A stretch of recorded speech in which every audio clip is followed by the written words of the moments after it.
Tengok geng. Dia kita dah tutup kat situ. Kat situ tak boleh tutup. Jadinya kita tak payah api dia menyala je geng. Jadinya kita tak payah tiup.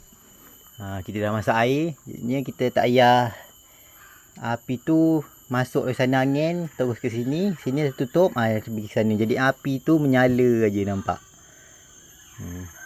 Api dia menyala senang. Kerja kita senang. Jadi dah siap geng. Tinggal nak buat tempat letak kayu api je aku. Yang lain semua dah siap. Tinggal nak letak tempat kayu api ni je nak buat. Nanti ada masa kita buat. Ni aku tengah masak air hari ni. Senang. Sekarang musim hujan geng. Asyik hujan je korang tengok.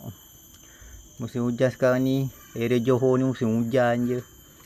Okey, Assalamualaikum. Kita jumpa lagi geng. Inilah dapur masak air aku. Dah siap geng. Tengok geng. Dia kita dah tutup kat situ. Kat situ tak boleh tutup. Jadinya kita tak payah api dia menyala je geng. Jadinya kita tak payah tiup. Kita dah masak air. Jadinya kita tak payah api tu masuk ke sana angin terus ke sini. Sini dah tutup. Pergi ke sana. Jadi api tu menyala aja nampak. Api dia menyala senang. Kerja kita senang. Jadi dah siap geng. Tinggal nak buat tempat letak kayu api je aku. Yang lain semua dah siap. Tinggal nak letak tempat kayu api ni je nak buat. Nanti ada masa kita buat. Ni aku tengah masak air hari ni. Senang. Sekarang musim hujan geng. Asyik hujan je korang tengok. Musim hujan sekarang ni.